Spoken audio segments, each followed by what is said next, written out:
बिस्मिल्लाहिर्रहमानिर्रहीम। अस्सलाम वालेकुम डियर स्टूडेंट्स। होप सो आप लोग अल्लाह ताला के फजल करम से बिल्कुल ठीक ठाक और खुश हैं। सो डियर स्टूडेंट्स, नेक्स्ट हमारा सेकंड लास्ट चैप्टर है द आर्थ्रोपोड्स। और चैप्टर चूँकि बड़ा है इसलिए इसको दो पार्ट्स के अंदर डिवाइड किया गया, मतलब कि दो सेपरेट चैप्टर्स के अंदर। एक यही चैप्टर आर्थ्रोपोडा और दूसरा यूनिरेमिया। तो ये दोनों आपस में बहुत ज़्यादा रिलेटेड हैं और बेसिक्स इनके अंदर तकरीबन एक ही हैं। तो अल्लाह का नाम लेके स्टार्ट करते हैं। चैप्टर का नाम है the arthropods blueprints for success. Blueprint का मतलब होता है नक्शा, क्योंकि वो ब्लू कलर के पेपर के ऊपर वाइट कलर की इंक के साथ बनाया जाता है। First evolutionary perspective.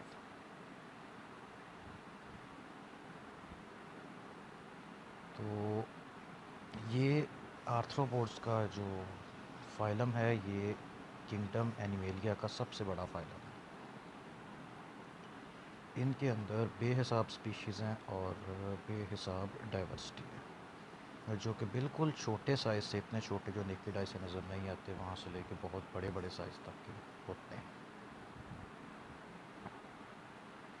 तो एक सिंपल सा सिनेरियो पेश किया गया है कि सबसे ज़्यादा एनिमल स्पीशीज़, मतलब कि कौन सी स्पीशीज़ है जिसकी तादाद सबसे ज़्यादा। नंबर ऑफ़ इंडिविजुअल्स के हिसाब से बात करें तो ज़ूलॉजिस्ट ये कहते हैं कि एक छोटे साइज़ के क्रस्टेशियन होते हैं, उनको कॉपीपोड कहा जाता है, और ये खुले समंदर के अंदर पाए जाते हैं। और छोटे साइज़ के होते हैं, इनका साइज़ 1 मिलीमीटर से लेके 2 मिलीमीटर के करीब होता है। तो अगर हम एक आहिस्ता स्पीड पे चलने वाली कश्ती के अंदर बैठें और इनको कैच करने वाला एक नेट होता है, मतलब कि मलमल के कपड़े जैसी बारीक जाली होती है बास्केट की शेप की, उसको पानी के अंदर डुबो के रखें तो सिर्फ़ और सिर्फ 20 मिनट के अंदर बाल्टी के अंदर 3 मिलियन से ज़्यादा, इनके 30 लाख से ज़्यादा कॉपीपोड जमा हो जाएगी। तो ये छोटे साइज़ के एनिमल्स होते हैं और इनको फ़िश जो होती है, जिस तरह से हैरिंग, सार्डिन और मैकरल, ये तीन ऐसी फ़िश की स्पीशीज़ हैं जो समंदर के अंदर पाई जाती हैं और इनको दुनिया में बहुत ज़्यादा खाया जाता है। इसके अलावा कुछ बड़े साइज़ की फ़िश, जिसके अंदर वेल शार्क है। वेल शार्क एक तरह की शार्क होती है, लेकिन ये छोटे छोटे एनिमल्स खाती है, बड़े एनिमल्स या बड़ी फ़िश पे अटैक नहीं करती। इंसान को भी ये नहीं खा सकती। तो उत्तर याद रखना है कि जो लार्जेस्ट फ़िश है वो वेल शार्क है, और जो लार्जेस्ट मैमल या लार्जेस्ट एनिमल है वैसे वो ब्लू वेल है। तो ब्लू वेल भी मतलब कि बड़ी फ़िश वगैरह पे प्रे नहीं करती है, छोटे साइज़ की इस तरह के ही एनिमल्स को पानी में से फ़िल्टर करके खाती है। और जो इंसान है, मतलब कि हम लोग हैं, हम कॉपीपोड को बराह रास्त तो नहीं खाते, लेकिन हम उस फ़िश को खाते हैं जो कॉपीपोड खा के बड़ी होती है। लेकिन प्रॉब्लम यहाँ पे ये है कि समंदर में बहुत ज़्यादा फ़िश पाई जाती है, लेकिन ये जो समंदर के आसपास वाले इलाके हैं वहाँ पे तो लोगों को मिल जाती है, लेकिन दूर वाले इलाकों तक एक तो पहुँचते हुए बहुत ज़्यादा महंगी हो जाती है और फ्रेश नहीं रहती। इस वजह से इंसान की जितनी भी पॉपुलेशन है, मतलब इंसान की तकरीबन 8 अरब आबादी, उसमें से हाफ़ यानी कि 4 अरब लोग ऐसे जिनको डाइट में प्रोटीन पूरा नहीं मिलता किसी भी फॉर्म के अंदर, चाहे मतलब वो बर्ड्स वगैरह का मीट है, जैसा चिकन वगैरह होता है, या दूसरे पोल्ट्री बर्ड्स आते हैं, या इसके अंदर कैटल आते हैं, या फिश आते हैं। दूसरा प्रॉब्लम ये है कि बहुत सारी फ़िश जो हैरिंग और सार्डिन्स वगैरह पकड़ी जाती हैं, ये छोटे साइज़ की फ़िश होती है। आपने वो कार्टून देखे होंगे टॉम एंड जेरी, तो वहाँ पे वो एक छोटा सा बॉक्स होता है, उसको साइड से चाबी की तरह घुमा के खोलते हैं और उसके अंदर सिल्वर कलर की मछलियाँ लाइन से रखी होती, फिंगर के साइज़ की तकरीबन। तो वो फ़िश सार्डिन होती है, हेरिंग इससे छोटी होती है। इनको इसी तरह से पैक और प्रोसेस करके आगे सेल किया जाता है। लेकिन इसकी जो मेजॉरिटी है वो बजाय इंसान की कंजम्पशन के उसको सुखा के फ़िश मील यानी कि मछली का चूरा तैयार किया जाता है। इसको फिर पोल्ट्री की फ़ीड के अंदर, और जो दूसरे कैटल है, जिस तरह से यहाँ पे हॉग यानी कि सूअर की एग्जांपल दी गई है, उनकी फीड में ऐड कर दिया जाता है as a source of protein. तो इंसान चूँकि डायरेक्ट फ़िश मील नहीं कंज्यूम करते, वो पोल्ट्री और दूसरा के कैटल वगैरह को कंज्यूम करते हैं, तो टोटल एनर्जी जो कॉपी पॉड के अंदर होती है, एनर्जी का आपने वो ट्रांसफ़र वाला प्रोसेस पढ़ा है कि हर ट्रॉफिक लेवल के ऊपर बहुत सारी एनर्जी वेस्ट हो जाती है। तो कुछ उसमें से फ़िश की बॉडी का पार्ट बन जाती है जो फ़िश को फूड के तौर पे यूज़ किया जाता है, और उसकी फ़िश मील बनाकर जानवरों की खुराक में डाल दी जाती है। तो फिर जानवर उसका सिर्फ थोड़ा सा परसेंटेज अपनी बॉडी में सेव रखते हैं, बाकी को अपनी मेंटेनेंस एक्टिविटीज़, घूमने फिरने, रिप्रोडक्शन में वेस्ट कर देते हैं। मतलब टोटल ये एनर्जी हम तक नहीं पहुंचती। तो डिस्कशन ये कॉपी पॉड से रिलेटेड इसलिए आई कि कॉपी पॉड एनिमल के उन बहुत सारे ग्रुप्स में से एक है जो फाइलम आर्थ्रोपोडा के अंदर शामिल है।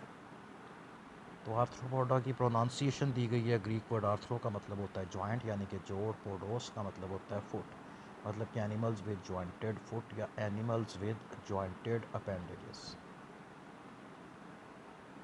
इसकी एग्जांपल्स के अंदर क्रेफिश जो कि आपने प्रैक्टिकल में बनाया, लॉबस्टर, स्पाइडर, माइट्स, स्कॉर्पियंस और इंसेक्ट्स वगैरह सारे के सारे आर्थ्रोपोड्स हैं।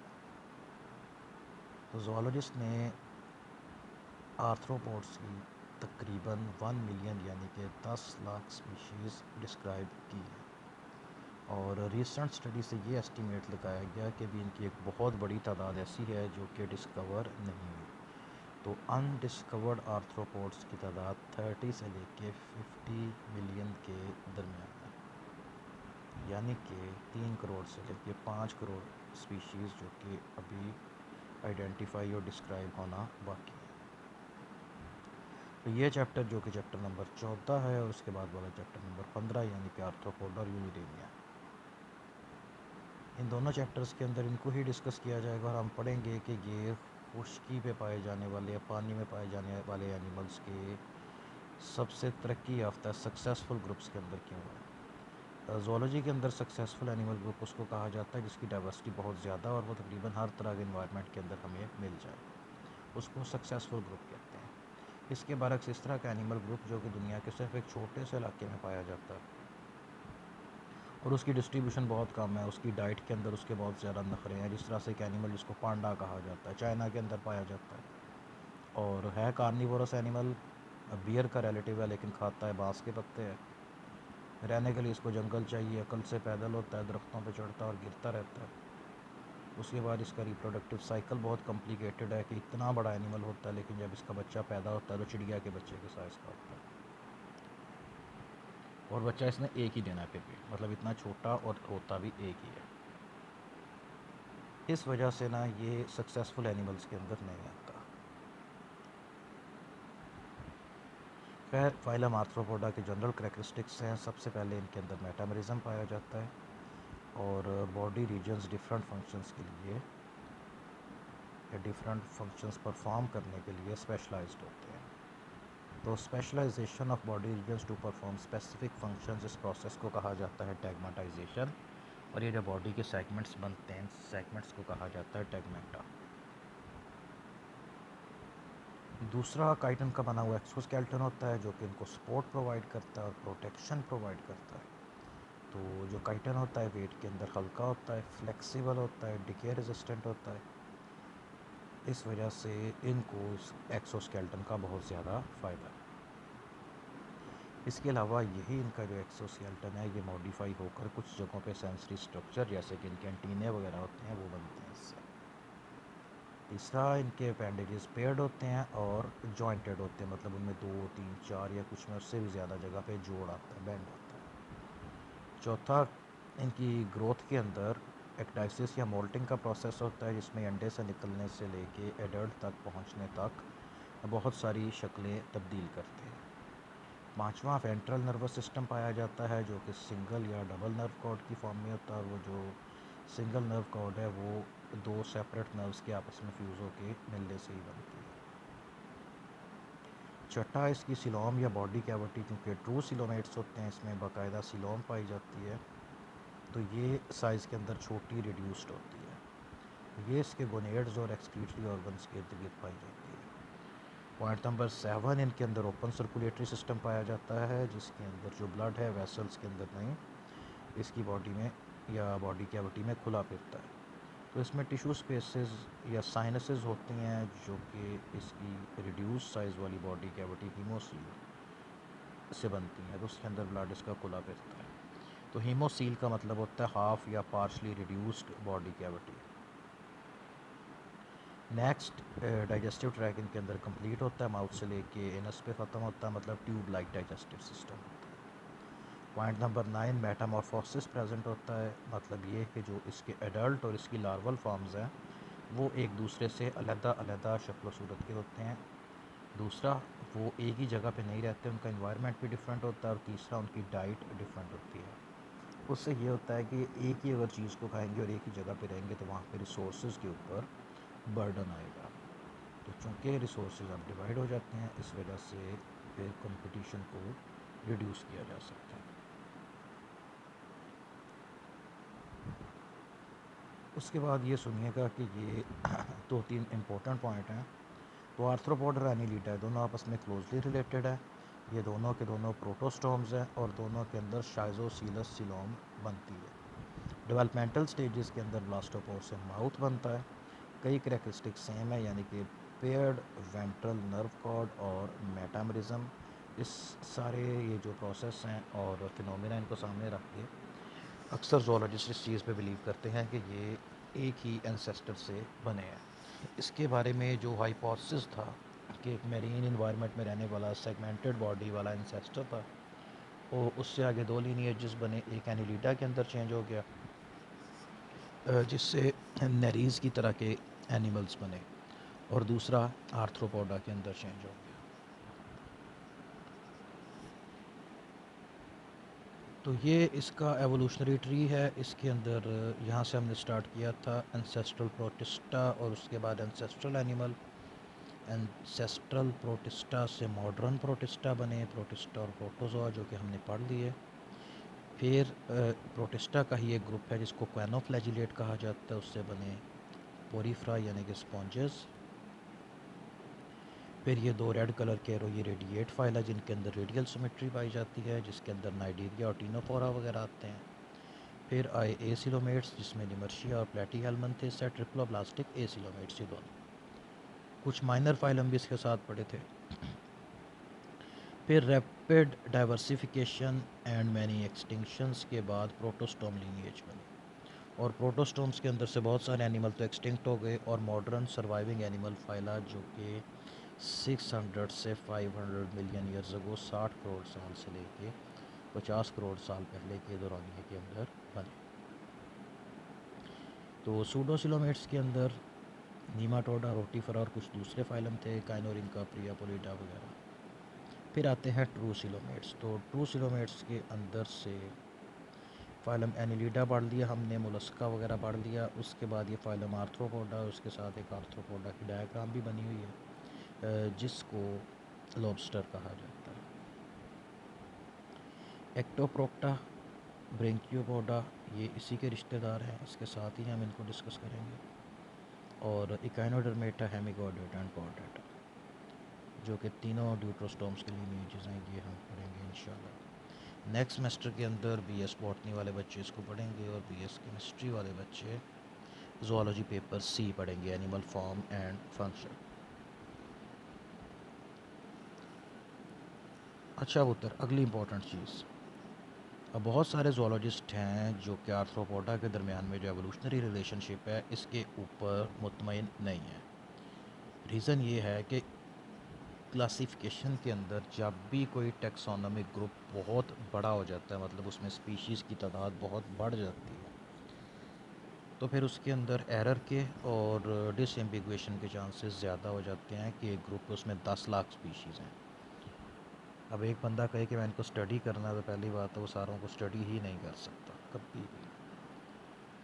दूसरी बात ये कि अगर उसमें से किसी एक छोटे सब ग्रुप को पकड़ेगा तो उसके बाद उसको स्टडी करना शुरू करेगा, फिर उसके माइंड में क्वेश्चन आएगा कि बाकी सब ग्रुप्स के साथ ये किस तरह से रिलेटेड है, ये किससे बना है, या आगे इससे कौन सा ग्रुप बना है, इस तरह के क्वेश्चन उसके माइंड के अंदर आएंगे। तो इस तरह की प्रॉब्लम से बचने के लिए जो ज़ूलॉजिस्ट हैं वो ये कहते हैं कि जो फाइलम आर्थ्रोपोडा ये एक सिंगल फाइलम नहीं, ये 3 फाइलम से मिल के बना है। तो लिविंग आर्थ्रोपोड्स हैं, इनको 3 सब फाइलम्स के अंदर डिवाइड किया जाता है, जिसके अंदर सब फाइलम कैलिसरेटा, सब फाइलम क्रस्टेशिया और सब फाइलम यूनिरेमिया। तो ये 3 इसके ऐसे सब फाइलम हैं जिनके लिविंग मेंबर्स आजकल पाए जाते हैं। एक इसका चौथा सब फाइलम था जिसको ट्राइलोबाइटोमॉर्फा कहते हैं, जो कि पास्ट के अंदर पाया जाता था। करोड़ों साल तक लगातार ये ज़मीन के ऊपर प्रेजेंट रहे, एक्वेटिक थे, पानी के अंदर रहते थे। बाद में सारे के सारे एक्सटिंक्ट हो गए और आजकल इनके सिर्फ फॉसिल्स ही मिलते हैं। तो आर्थ्रोपोडा के अंदर यानी कि बने टोटल 4 सब फाइलम, फाइलम आर्थ्रोपोडा, 4 इसके सब फाइलम थे। एक इसके अंदर से ट्राइलोबाइटोमॉर्फा जो कि एक्सटिंक्ट हो गया, बाकी बचे कैलिसरेटा, क्रस्टेशिया और यूनिरेमिया। तो इस चैप्टर के अंदर हम कैलिसरेटा, क्रस्टेशिया और थोड़ा सा ट्राइलोबाइटोमॉर्फा के बारे में पढ़ेंगे, और जो एक बचा यूनिरेमिया इसके बारे में हम पढ़ेंगे इससे अगले चैप्टर के अंदर, जो कि मिलर हार्ले का बनता है चैप्टर नंबर 15 और आपकी टेक्स्ट बुक का बनता है चैप्टर नंबर 9। तो ये इनकी क्लासिफिकेशन है जो कि हम ऑलरेडी एक सेपरेट लेक्चर के अंदर पढ़ चुके हैं।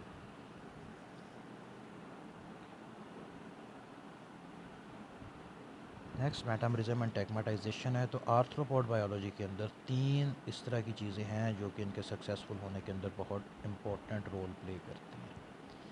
सबसे पहले है मेटामरिज्म। तो मेटामरिज्म यानी कि बॉडी अलग-अलग जो सेगमेंट्स हैं उनके ऊपर मुश्तमिल होती है।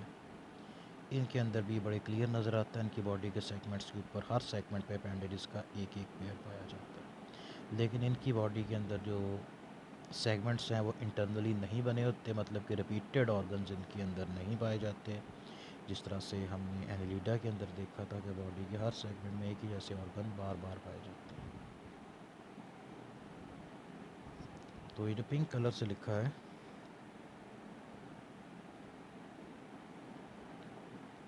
इसके अंदर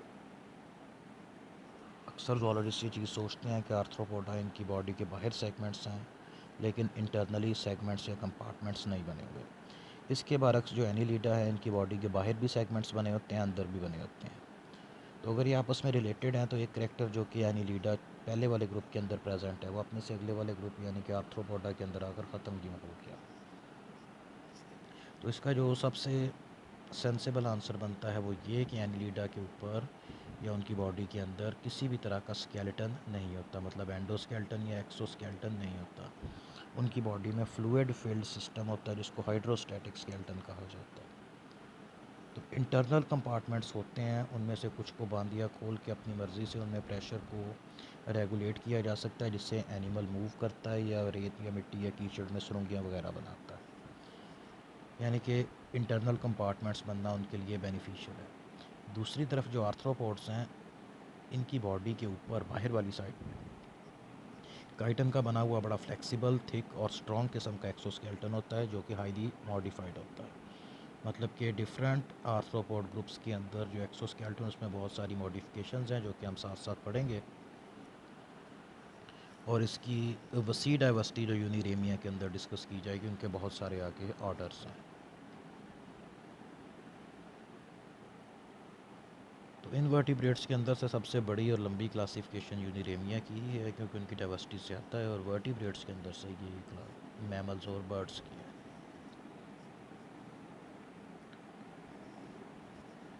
तो एक्सोस्केलेटन चूँकि बॉडी को सपोर्ट प्रोवाइड करता है, इस वजह से इनको इंटरनली अपनी बॉडी में फ्लूइड का प्रेशर या सिलोमिक फ्लूइड का प्रेशर जनरेट करने की कोई ज़रूरत नहीं, इसलिए इंटरनल सेगमेंट्स भी इनके अंदर ख़त्म हो गए। क्योंकि एनिमल किंगडम के अंदर रूल ये होता है कि use and disuse of organ, जिस बॉडी के ऑर्गन या सिस्टम को ज़्यादा यूज़ किया जाता है वो ज़्यादा डेवलप होता है, और नेक्स्ट जनरेशन के अंदर वो करेक्टर ट्रांसफ़र भी होता है।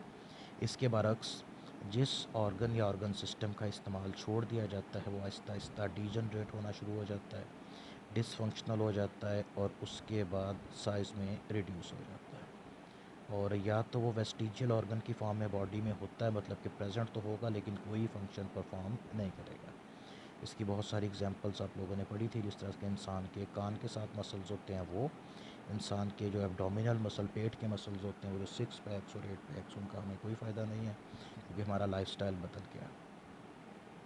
उसके बाद हमारी रिस्ट के अंदर एक्स्ट्रा टेंडन्स होते हैं, पाँव के अंगूठे और पाँव की एड़ी से थोड़ा ऊपर जो पाँव की पिछली साइड बनती है वहाँ पे एक्स्ट्रा टेंडन्स होते हैं। अपेंडिक्स है और निक्टिडेटिंग मेम्ब्रेन जो कि हमारी आंखों के अंदर रिड्यूस्ड हालत के अंदर पाई जाती है। सारे के सारे वेस्टिजियल ऑर्गन्स हैं जिनका हमारे एंसेस्टर्स के अंदर तो फंक्शन था, हमारे अंदर इसका फंक्शन ख़त्म हो गया और ये ऑर्गन्स अभी भी अपनी रिड्यूस्ड हालत के अंदर हमारी बॉडी के अंदर प्रेजेंट होते हैं।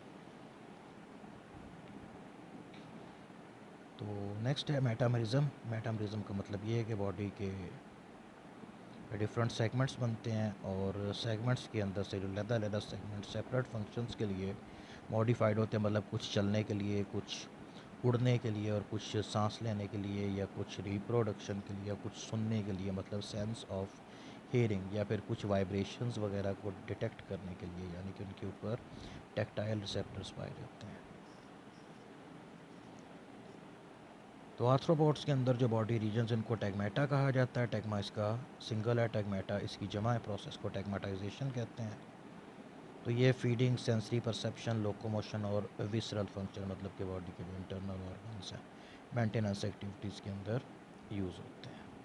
तो ये मेटामरिज्म या बॉडी सेगमेंट्स की एग्जांपल है। सबसे पहले लेफ़्ट साइड पे देखें, ये वाली जो डायग्राम एक नज़र आ रही है आपको, इसमें बॉडी के 3 सेगमेंट्स हैं, हेड, थॉरैक्स और एब्डोमेन। ये 3 सेगमेंट्स बेसिकली 3 टैगमेटा हैं। ये पहला है, ये दूसरा है, ये तीसरा। अब इनके अंदर इनके फंक्शन स्पेसिफिक हैं। ये हेड है तो हेड के ऊपर इसकी आँखें होती हैं, अंटीने होते हैं, इसका माउथ होता है और इसके अंदर इसका सेरिब्रल गैंग्लिया होता है, यानी कि प्रिमिटिव ब्रेन। तो ये इस सेगमेंट के स्पेसिफिक फंक्शंस हैं। उसके बाद जो इनका थॉरैक्स वाला रीजन होता है, इसको फर्दर 3 हिस्सों में डिवाइड किया जाता है। सबसे पहला होता है प्रोथोरैक्स, मीज़ोथोरैक्स और फिर लास्ट वाला मेटाथोरैक्स।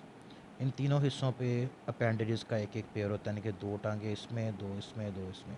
ये 3 बनी हैं, 3 परली साइड पे होती हैं और इसी तरह से इसके ऊपर विंग्स भी पाए जाते हैं, यानी कि थॉरैक्स का काम होता है इसके ऊपर लोकोमोशन या फ्लाइट से रिलेटेड अपेंडेजेस पाए जाते हैं। तीसरा टैगमेटा या तीसरा सेगमेंट होता है एब्डोमेन, जिसके अंदर बॉडी के सारे सिस्टम्स इसके पाए जाते हैं। तो कुछ आर्थ्रोपोड जिस तरह से ये स्पाइडर्स वगैरह होते हैं या क्रस्टेशियंस होते हैं, इनकी बॉडी 3 की बजाय 2 सेगमेंट्स के ऊपर मुश्तमिल होती है।